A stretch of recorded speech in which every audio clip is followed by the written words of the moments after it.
El libro de Mormón inicia en la ciudad de Jerusalén el año 600 a.C. En este tiempo el rey era Sedequías y el profeta se llamaba Jeremías. Leí, siendo obediente al Señor, toma a su familia y parten para el desierto. Deben regresar la primera vez para obtener las planchas de bronce de las manos de Labán y la segunda vez para invitar a la familia de Ismael a unirse a ellos en el desierto. Durante este tiempo tenemos la visión del árbol de la vida, la familia recibiendo la leona, Nefi rompe su arco e Ismael muere. Finalmente, después de estar en el desierto por 8 años, llegan a un lugar llamado Abundancia, por su mucha fruta y miel silvestre. No logran disfrutarla por mucho tiempo porque el Señor le pide a Nefi que construya un barco que los llevaría a otro lugar, a una tierra prometida.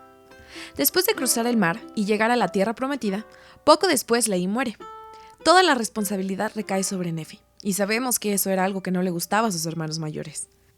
Nefi toma consigo a la gente que le seguía y se separa de sus hermanos, y entonces fundaron una ciudad llamada Tierra de Nefi, y vivieron ahí un largo tiempo, aproximadamente 285 años, y durante ese tiempo las planchas pasaron a manos de Jacob, Enos, Jarón y Omni, después a Amarón, Kemis, Abinadom y finalmente a Maliki. Aquí aprendemos cómo Mosía fue advertido por el Señor de separarse y llevar a gente recta con él. Mosía y su pueblo encuentran una ciudad que ya existía llamada Zarahemla, que se convierte en una ciudad principal durante el resto del libro de Mormón.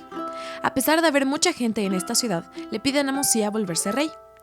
Después de Mosía, su hijo Benjamín fue el siguiente rey.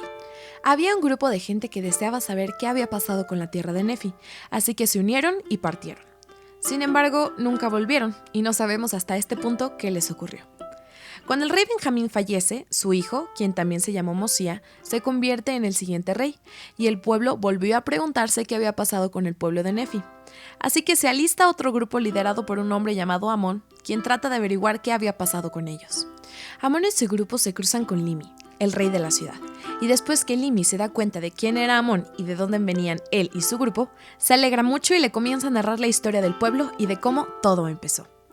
En este punto hay una escena retrospectiva desde el tiempo en que Senif salió de Zarahemla para volver a la tierra de Nefi. Después de Senif estuvo el malvado rey Noé. Era un hombre muy perverso. El Señor envió a un profeta llamado Abinadí para amonestarle a él y a su gente. Uno de los sacerdotes, llamado Alma, cree en las palabras de Abinadí, intercede por él y es echado del palacio. El rey Noé quema a Abinadí y envía guardias persiguiendo a Alma.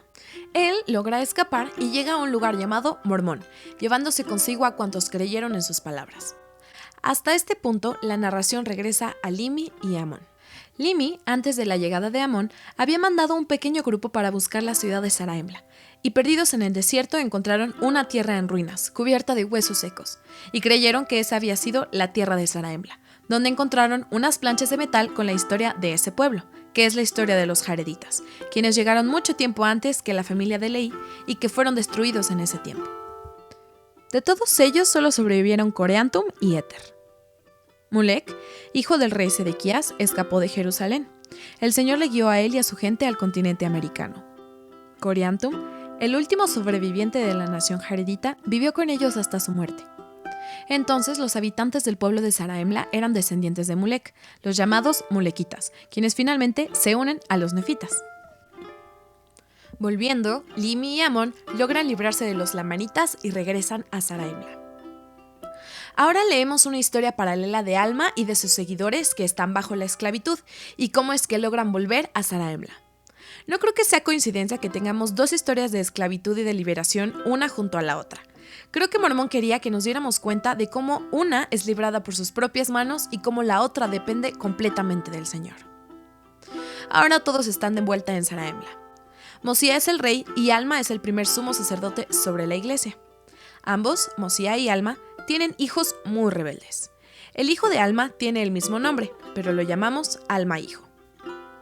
Él y los otros 4 hijos de Mosía trataban de destruir la iglesia diciendo toda clase de cosas en contra de ella y de sus líderes.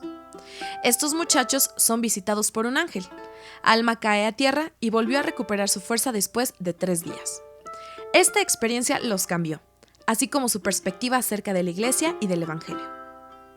Mosía quería que uno de sus hijos se hiciera rey después de él, pero todos querían ser misioneros de la iglesia para predicar a los lamanitas. Sus nombres eran Amón, Aarón, Obner e Imni. Leeremos sobre sus experiencias un poco más adelante.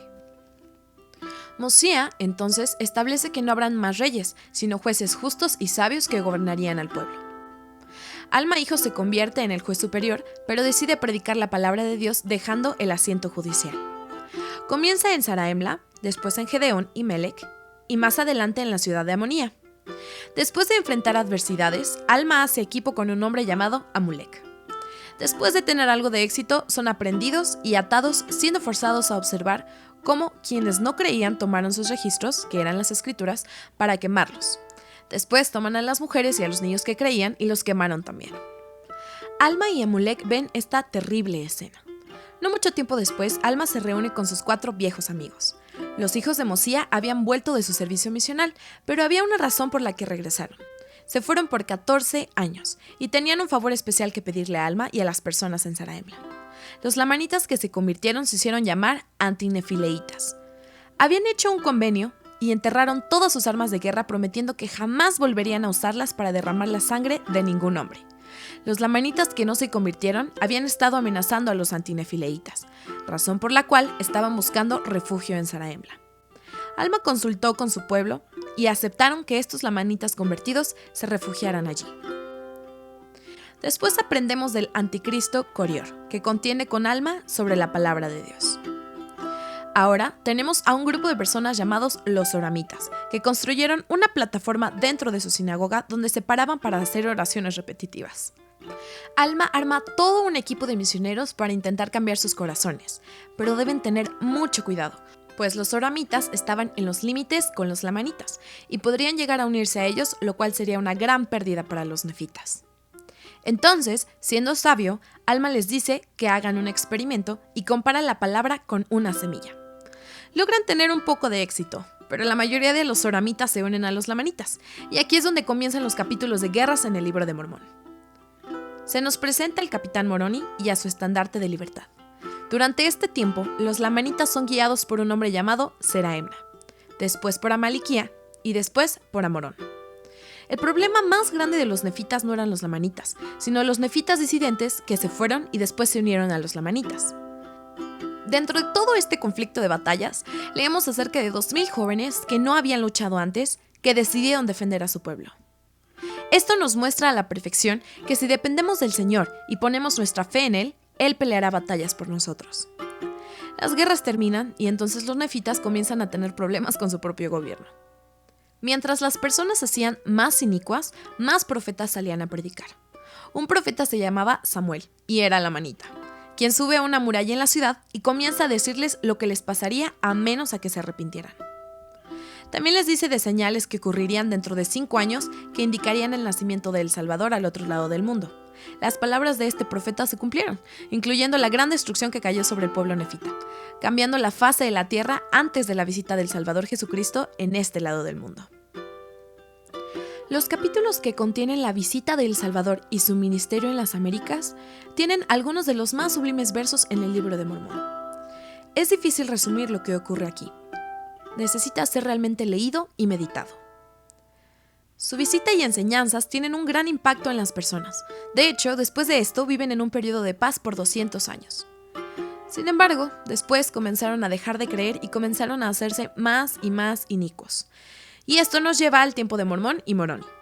Ellos viven para ver la destrucción completa de su pueblo. Ambos incluyen gran consuelo para nosotros, los lectores, y el registro se termina en el año 421 después de Cristo. Y todo esto es el libro de Mormón, pero en resumen.